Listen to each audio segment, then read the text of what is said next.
اللهم صل على نبينا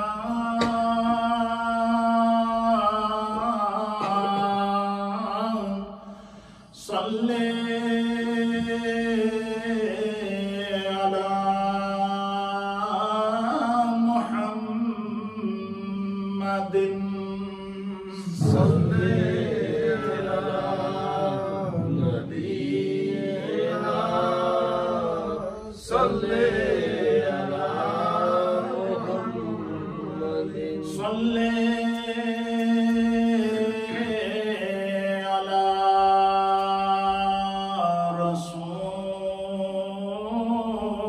رسولنا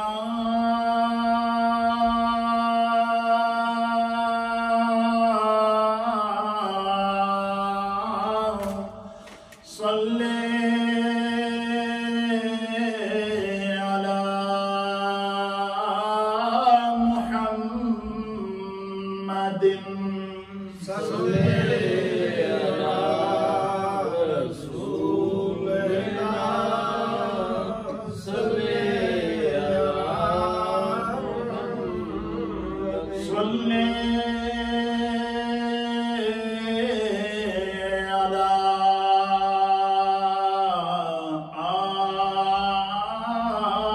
آله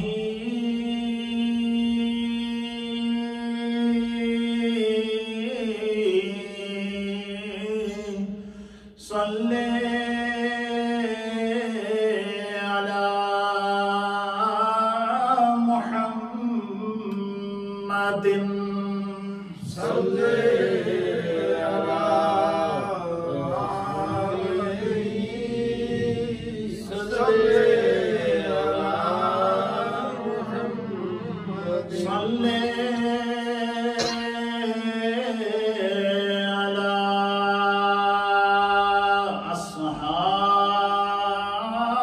أصحابه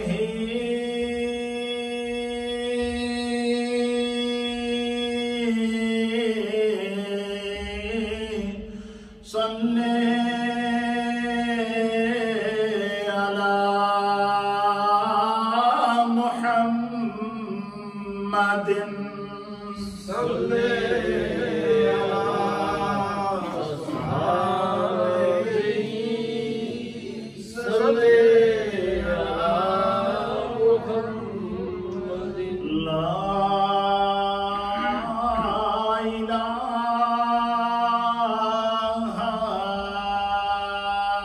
إلا الله لا إله إلا الله لا إله إلا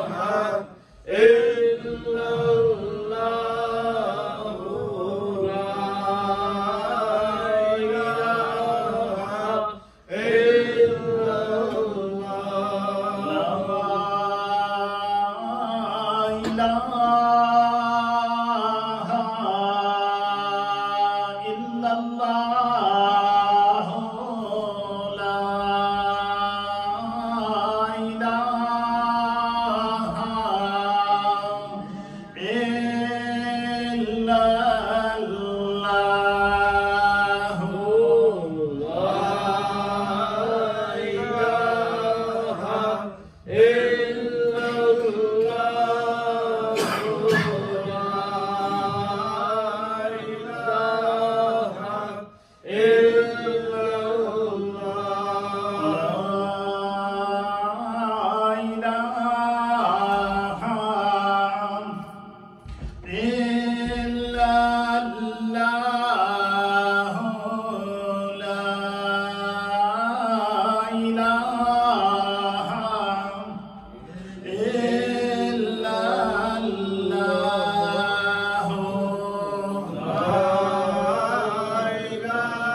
وسلم لا إله إلا الله لا إله إلا الله إلا الله إلا الله لا إله إلا الله إلا الله إلا الله لا إله إلا الله إلا الله إلا الله لا إله إلا الله إلا الله إلا الله لا إله إلا الله إلا الله إلا الله لا إله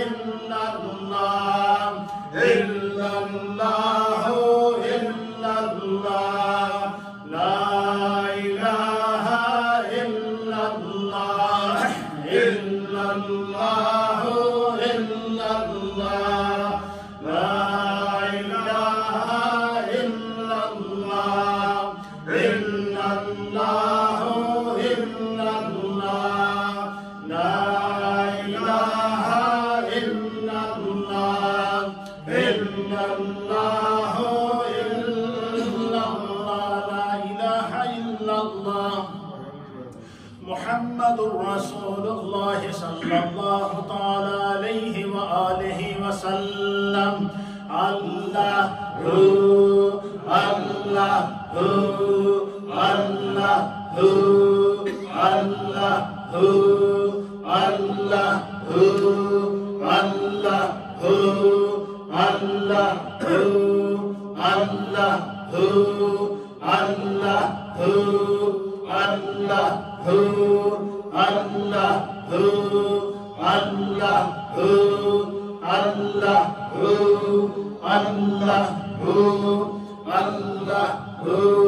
Allah Allah Allah Allah Allah Allah Allah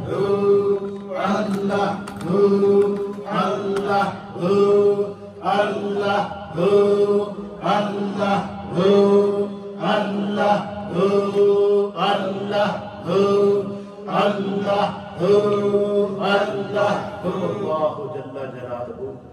اللہ جل جلالہ. حضرات، ہم سب کے لیے بڑی خوش قسمتی ہے کہ ابھی آپ جس شخصیت کا دیدار کر رہے ہیں، مفتی اہل سنت، استاذ العلماء، شیخ الحدیث و تفسیر، حضرت علامہ مفتی محمد اسلم بندیالوی دامت برکاتہم العالیہ، آپ بریڈ فورڈ جامعہ اسلامیہ کے معتمد، اور پچھلے ہفتے ہم ان کے ادارے میں گئے تو تقریباً 12 برٹش علماء کو انہوں نے 9 سال درس نظامی پڑھا کر اور دستار فضیلت سے نوازا.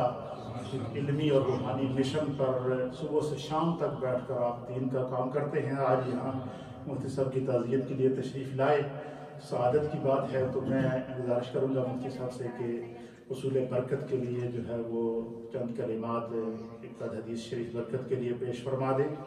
پھر انشاءاللہ آج کی جو محفل ہماری ہفتہ وار مجلس ہوتی ہے ذکر کی، دعا کی، درس کی، تو یہ جو پہلے عشرے کی جو بھی محفل ہوتی ہے وہ ہم حضرت غوث پاک رضی اللہ تعالیٰ عنہ کو اصالہ ثواب کرتے ہیں. تو آج کی محفل سے پہلے غوث پاک رضی اللہ تعالیٰ عنہ اور بالخصوص اہل سنت و جماعت کی عظیم علمی اور روحانی شخصیت ہے، استاذ العلماء، شیخ الحدیث ہے، حضرت مفتی محمد اشرف القادری رحمۃ اللہ علیہ کے اصالہ ثواب کی محفل ہے. تو ہمارے لیے سعادت ہے کہ کچھ کلمات محبت بھی ارشاد بھی فرمائیں اور قصت کے لیے دعا بھی فرمائیں.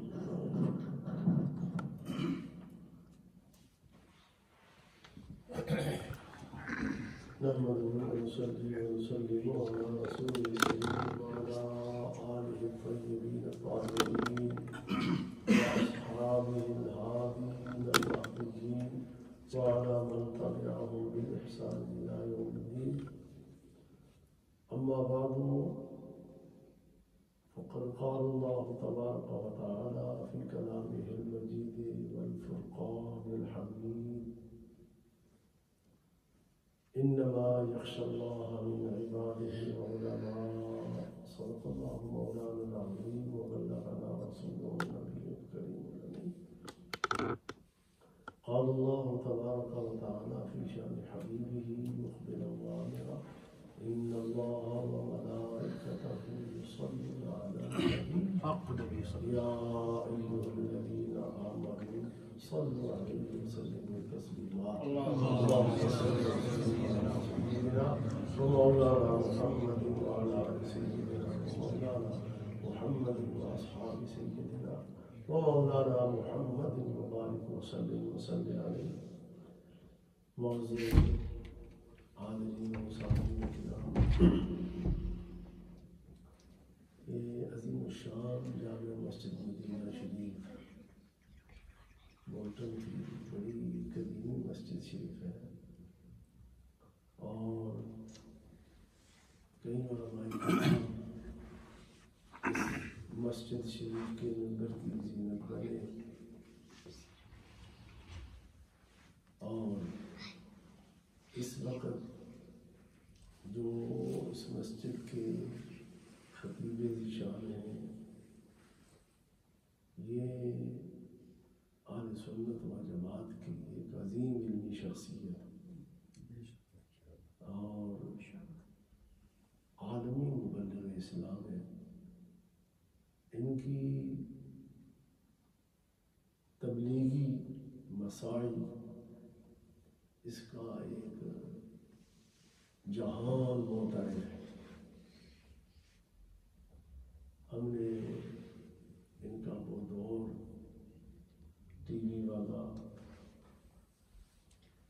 بہت قریب سے دیکھا، بڑی جاندار طریقے سے انہوں نے دین کی خدمات سر انجام دی ہیں، اور اہل سنت اہل علم کے دلوں میں ان کی بڑی قدر ہے. اور آپ حضرات اس مسجد کے نمازی، اس مسجد سے متعلقین حضرات ہیں، میں ان کے لیے بڑی سعادت سمجھتا ہوں کہ ایسے ایک جید عالم دین اور پھر اس پرفتن دور میں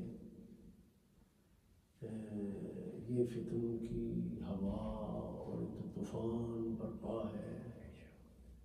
اس طوفان میں کئی بڑے بڑے مضبوط درخت جڑوں سمیت وہ نکل گئے. تو اللہ تعالیٰ کے فضل سے ایسے طوفانوں میں اپنی جگہ پر برقرار رہنے والے لوگ ہوتے ہیں. تو ایسے پرفتن دور میں ایک مضبوط پختہ عالم جو علم کے ساتھ ساتھ عقیدے کے لحاظ سے بھی پختہ، نسبت بھی بلند ہو، مضبوط ہو، ایسا خطیب میسر آ جانا یہ بڑی سعادت مندی ہے. مسجدیں تو بن جاتی ہیں، بڑی بڑی مسجدیں بن جاتی ہیں، لیکن دیکھیں اصل مسجد کی رونق خطیب ہوتا ہے. اگر مسجد میں خطیب مسجد کے تقاضوں کے مطابق نہیں ہے تو وہ مسجد ویران ہے. اس کے اندر لوگ بظاہر آپ کو نظر آئیں گے، کتنے بھی نظر آئیں، کسی کی نماز درست نہیں ہوگی، کسی کا وضو صحیح نہیں ہوگا، کسی میں کچھ خرابیاں ہوں گی. عالم جب خطیب ہوتا ہے تو اس کی شان ہوتی ہے کہ اس کا فیض پھر نمازیوں سے ظاہر ہوتا ہے. اس مسجد کے نمازی مستفید ہوتے ہیں اور ظاہری طور پر شریعت کا رنگ چڑھتا ہے، اور جب شریعت کا رنگ چڑھتا ہے تو پھر یہ اپنے اثرات دل پر چھوڑتا ہے، اور دل کی وادی کو جب یہ سیراب شریعت کرتی ہے تو پھر طریقت کا پودا پیدا ہوتا ہے. یہ پھر طریقت کا پودا پیدا ہوتا ہے، اور اسی کو تقوی کہا جاتا ہے کہ جو شریعت کا ثمرہ اور پھل ہے. اصل بنیاد شریعت ہے، اور یہ بنیاد فراہم عالم کر سکتا ہے. تو عالم جب یہ بنیاد فراہم کر دے گا تو پھر اس پر یہ رنگ چڑھتا جائے گا، اس پر جو ہے پھر ہریالی بھی اس بوٹے پر آئے گی، اس پر پتے بھی لگیں گے، پھر اس پہ وہ سبز و شاداب ہوگا. تو عالم کا میسر آنا یہ بڑی سعادت ہے. اور حضور علیہ الصلوۃ والسلام کی اس حدیث پر میں ختم کرنا چاہوں گا. دیکھیں لوگ مسجدوں کے خطیب بنا لیتے ہیں، پتہ نہیں ہوتا کہ یہ کیا کچھ پڑھا ہے، کہاں پڑھا ہے، نسبت کدھر ہے. اور یقین جانے کئی سالوں کے بعد پتہ چلتا ہے کہ بڑا افسوس، یہ تو بندہ ہی کسی اور فرقے کا تھا، کسی اور جماعت کا تھا، جی کسی اور عقیدے کا یہ بندہ تھا جو سال ہا سال خطابت و امامت کرتا رہا. تو وہ ان نمازیوں کا کیا بنے گا، ان کی نمازوں کا کیا بنے گا، ان کی جو ہے وہ ساری یہ دینی کوششوں کا کیا بنے گا. تو عالم میسر آنا بڑی نعمت ہے، اور عالم اہل اسلام بنی آدم کے لیے بہت بڑی نعمت ہے. حضور علیہ الصلوۃ والسلام ساری کائنات میں سب سے بڑی نعمت، اور انسان سب سے اعلیٰ مخلوق ہے.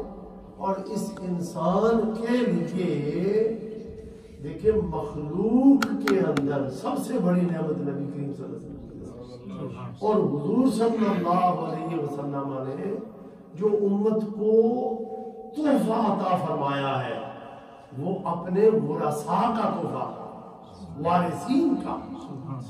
فرمایا العلماء ورثۃ الانبیاء. حضور نے فرمایا علماء انبیاء کرام کے وارث ہیں.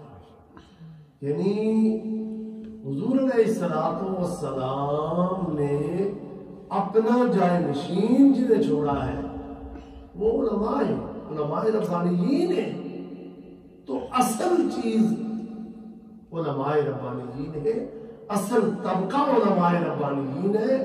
اسی کے ساتھ وابستہ بندہ رہے تو وہی کامیاب، جنہیں علماء ربانیین کہا جاتا ہے، جنہیں راسخین فی العلم قرآن نے فرمایا، اللہ نے فرمایا. اور یہی طبقہ ہے اصل حقیقت میں جن کے دل میں خشیت الہی، جس طرح اللہ چاہتا ہے نبیوں کے بعد بنی نو انسان سے خشیت اللہ جس طرح چاہتا ہے، وہ خشیت فقط علماء ربانیین کے دل میں. سبحان اللہ. اور اسی لیے تو اللہ تعالیٰ نے فرمایا انما یخشی اللہ من عبادہ العلماء. یہ اس درجے کی خشیت صرف علماء میں ہوتی ہے جس کو جو اعلیٰ درجے کی خشیت ہے. اور اس مرتبے کے جو علماء ہوتے ہیں اس خشیت پر جو ہوتے ہیں، حضور علیہ الصلوۃ والسلام نے ان کو پھر اپنی وراثت کا مالک قرار دیا ہے، اپنا جائے نشین قرار دیا ہے. اور امت کی فلاح، امت کی کامیابی وہ حضور کے وارثین کے ساتھ تعلق قائم کرنے کے اندر ہی ہے. اور یہ آخر جملہ کہ نبی کریم صلی اللہ علیہ وسلم نے عالم ربانی، اپنی امت کے عالم ربانی کی شان لیکن مفتی صاحب رحمہ اللہ تعالیٰ کا وصال ہوا ہے، اور ابھی یہ خواجہ صاحب تصویر دکھا رہے تھے، ہم بھی دیکھ رہے تھے ٹی وی پر بھی نیٹ پر۔ دیکھیں یہ جو علماء ربانیین جن میں علماء حق اہل سنت و جماعت کہا جاتا ہے، یہ بات یاد رکھیں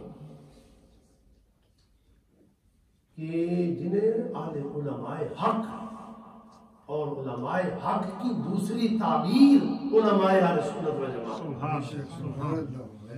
یا علماء ربانیین کہہ لیں، علماء حق کہہ لیں، راسخین فی العلم کہہ لیں، العلماء ورثۃ الانبیاء کہہ لیں، یقین کریں کہ سب کی تعبیر سب کو جمع کریں تو کیا بنتا ہے علماء اہل سنت۔ اور ان کی شانیں ہیں کہ جب یہ دنیا میں رہتے ہیں پھر بھی چمکتے ہوتے ہیں، جب دنیا سے جاتے ہیں تو ان کی چمک اور دوبارہ ہو جاتی ہے۔ تو مفتی صاحب کا چہرہ ابھی دیکھ رہے تھے، پتہ چلتا ہے، میں وہاں یہ جملہ میں نے بولا، میں نے کہا بھائی ہمارے سنی علماء جب دنیا سے جاتے ہیں نا تو چھپا کے نہیں جاتے ہیں، یہ پھر اعلان کرتے جاتے ہیں، آؤ عاشقان رسول کا چہرہ ایسے ہوتا ہے۔ یاد رکھیں عاشقان رسول علماء حق، اس کے اندر بہت چیزیں جمع ہو جاتی ہیں، بہت چیزیں جمع ہوتی ہیں جن کو حضور نے اپنا وارث قرار دیا ہے، اپنا نائب قرار دیا ہے۔ اللہ نے قرآن مجید میں جن کی شانیں بیان فرمائی ہیں، یہ بات پکی پلے باندھ لیں کہ ان کے دل اللہ کی محبت سے پر ہوتے ہیں، نبی کریم صلی اللہ علیہ وسلم کی محبت سے پر ہوتے ہیں۔ صحابہ کرام اعلیٰ درجے سے لے کر صدیق اکبر سے لے کر حضور کا وہ صحابی کہ جو ماں کی گود میں ہے اور اس پر حضور کی نگاہ پڑ گئی، وہ بھی صحابی بنا، اور اس بچے کی نگاہ حضور پر پڑ گئی، وہ بھی صحابی،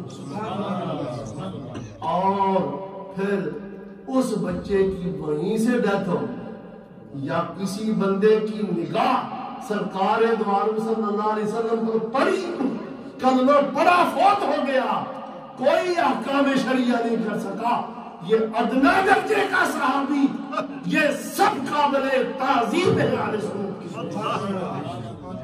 اور علماء اہل سنت کے دل ان تمام صحابہ کی محبت سے بھرپور ہوتے ہیں۔ قرآن نے فرمایا کلم وعد اللہ الحسنى، کسی مولوی نے سرٹیفکیٹ دینا ہے صحابہ کرام کو جو حضور کے شاگرد، حضور کی صحبت یافتہ، میں نے بتایا نا، جس پر حضور کی نگاہ پڑ گئی، مسلمان بچہ، مسلمان ماں کی گود میں ہے اور وہ دودھ پیتا بچہ ہے، حضور کی نگاہ پڑ گئی، وہ بھی صحابی بن گیا۔ جس پر حضور کی نگاہ پڑے وہ صحابی، اور حضور پر جس کی نگاہ پڑے وہ بھی صحابی۔ دیکھیں ان تمام کی محبت علماء حق کے دلوں میں موجزن ہوتی ہے، اور اسی طرح اہل بیت اطہار کی محبت، اہل بیت اطہار کو یہ اہل سنت کے اس لیے ممتاز کر کے ذکر کرتے ہیں، ویسے وہ اہل بیت اطہار سارے صحابی ہیں۔ ہم دیکھیں اہل بیت کے اندر ازواج مطہرات ہیں کہ جب کوئی ڈنڈی مارتا آپ کو کہیں نظر آ جائے کہ ازواج مطہرات اہل بیت میں نہیں، دور بھاگ جاؤ ایسے شخص،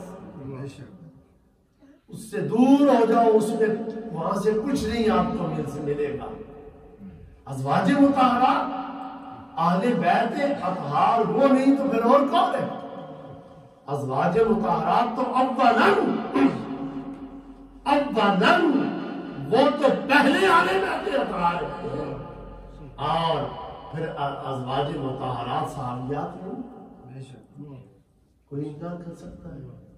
ازواج مطہرات جہاں اہل بیت اطہار ہیں وہاں صحابیات بھی ہیں۔ پھر حضور صلی اللہ علیہ وسلم کے خاندان کے خاص حضور کے صاحبزادیاں نہیں، حضور کی صاحبزادیاں صحابیات نہیں ہیں جی۔ حضرت خاتون جنت رضی اللہ تعالیٰ عنہ کی صحابیت کا کوئی انکار کر سکتا ہے؟ وہ صحابیہ بھی ہیں، اہل بیت بھی ہیں، حسنین کریمین۔ میں نے آپ کو بتایا نا کہ دودھ پیتے بچے پر سرکار کی نظر پڑ جائے تو صحابی ہے، دودھ پیتے بچے کی نگاہ حضور پر پڑ گئی تو وہ صحابی ہے۔ تو حسنین کریمین صحابی نہیں، وہ صحابی بھی ہیں۔ اور اہل بیت چونکہ خاص تعلق ہے آپ کے ساتھ جسمانی طور پر، اس لیے بھی اہل سنت ذرا دوہرے طریقے سے ان ہستیوں کا تذکرہ کرتے ہیں۔ تو ان کی محبتیں اور صحابہ کرام کی محبتیں، ان کا گلدستہ اہل حق کے دل میں ہوتا ہے، تبھی وہ علماء حق بنتے ہیں۔ کسی ایک کی محبت نکل جائے سارے ناراض ہو جاتے ہیں، ان کا آپس میں لنک ایسا ہے، سارے ناراض ہو جاتے ہیں۔ اس لیے مت کہو کہ ہم فلاں کا زیادہ ذکر کر کے تو ہم ان کو خوش کر لیں گے اور باقیوں کو چھوڑ دیں تو یہ خوش ہو جائیں گے، کوئی بھی خوش نہیں ہوتا۔ اگر کسی کے ساتھ عداوت اور دشمنی ہے تو دوسرے کسی کو خوش نہیں کیا جا سکتا۔ اسی لیے قرآن نے جو کہ فرما دیا کلم وعد اللہ الحسنى، یہ صحابہ اور وہ اہل بیت اطہار یہ سارے جنتی ہیں۔ اسی لیے کہا جاتا ہے نا ہر نبی صحابی جنتی جی، اس کا انکار اہل حق تو کر نہیں سکتے، وہ کوئی اور ہے جو انکار کرتے ہوں گے۔ تو ان کی محبتیں اہل حق کے سینے میں موجزن ہوتی ہیں، اور ایسے علماء تقویٰ بھی انہی کا ہی ہے۔ اور اعلیٰ حضرت عظیم البرکت نے جو فرمایا جنا بنے گی محبان چار یار کی خبر، جو اپنے سینے میں یہ چار باغ لے کے چلو جی۔ ان چاروں کی محبت کا وہ بتاتے ہیں جن کی ان چاروں سے صحیح محبت ہے۔ صحیح تو صحیح محبت تبھی ہے کہ سب کی محبت ان کے ساتھ ملی ہوئی، تو تب تو ان کی محبتیں جب ہوتی ہیں، ایسے علماء حق ہیں اور وہی اہل سنت و جماعت ہیں۔ ان کے بارے میں حضور علیہ السلام نے فرمایا من صلی خلف عالم تقی کا انہ صلی خلف نبیہ او کما قال علیہ السلام۔ حضور نے فرمایا جس نے متقی پرہیزگار عالم کے پیچھے نماز پڑھی یوں سمجھے کہ اس نے نبی کے پیچھے نماز پڑھی۔ اللہ تعالیٰ ہمیں مسلک کے حق اہل سنت و جماعت پر قائم رکھے، اسی پر خاتمہ فرمائے، اور اللہ حضرت علامہ کے علم و فضل میں، تبلیغ میں، اشاعت دین میں، ان ساری خدمات دینیا میں اللہ اضافہ فرمائے، اور کی ہوئی خدمات کو اللہ قبول فرمائے، اور ان کا اہل سنت کے اندر ان کا فیض عام فرمائے، اور اس مسجد کو صبح قیامت تک اللہ آباد رکھے، اور تمام نمازیوں کو اور تمام متعلقین اس مسجد کو اللہ سب پر، ہم سب پر اپنا فضل و کرم فرمائے۔ وما علینا الا البلاغ المبین۔ دعا فرمائے۔ سرکار غوث پاک 11ویں شریف اور مفتی صاحب کے لیے اور تمام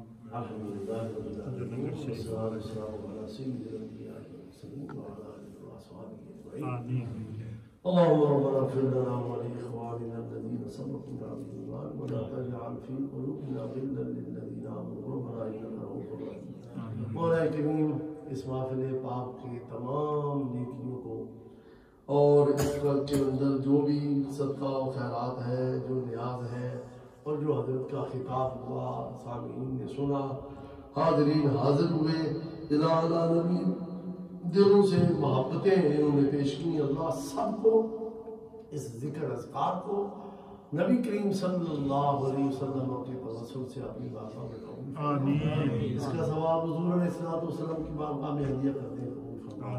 سرکار کے توسل سے جمیع انبیاء کرام، جمیع صحابہ کرام، جمیع اہل بیت اطہار، تابعین، تبع تابعین، ائمہ مجتہدین، علماء ربانیین، اولیاء کاملین کی ارواح کو پہنچا، خصوصاً میرے مولا کریم محبوب سبحانی، قطب ربانی، شہباز لامکانی، قندیل نورانی، حضور الشیخ عبد القادر جیلانی حسنی حسینی المعروف غوث اعظم رضی اللہ تعالیٰ عنہ کی روح کو پہنچا۔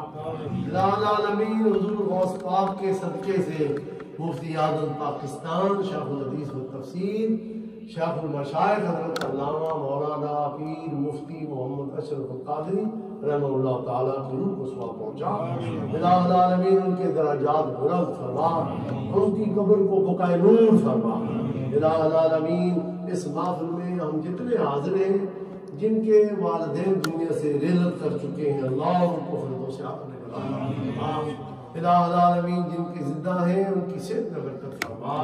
الہ العالمین جتنے بھی متعلقین، محبین اور احباب، اقارب، اعزاء اس دنیا سے ایمان کے ساتھ جا چکے ہیں، جو اس جہان میں ہم سے امیدیں وابستہ کی ہوئی ہیں، آج کی محفل کا سب کو ثواب عطا۔ جس کا نام لینے والا دنیا میں کوئی نہیں رہا، اس مسلمان کو بھی ثواب عطا۔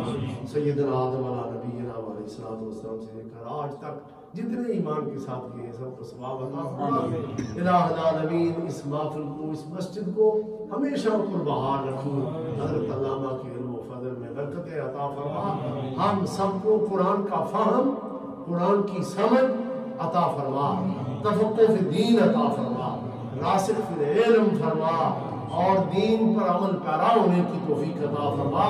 حرمین شریفین کی بادب مقبول بار بار حاضریاں نصیب فرما۔ اللہم ارزقنا شہادتا فی سبیلک واجعل موتنا فی بلد حبیبک۔ مولا کریم عالم اسلام کی خیر فرما، مقبوضہ کشمیر کو آزاد فرما، فلسطین بیت المقدس کو آزاد فرما۔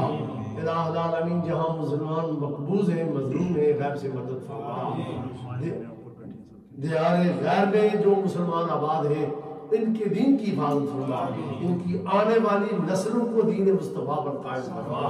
الہ العالمین جو ہماری مائیں بہنیں اس مجلس میں حاضر ہیں، تمام حاضرین کی دلی نیک جائز تمنائیں پوری فرما، مشکلات آسان فرما، پریشانیاں دور فرما دے، بیماریوں سے نجات، شفائے کاملہ عاجلہ عطا فرما دے، کورونا وبا کا پوری دنیا سے خاتمہ فرما۔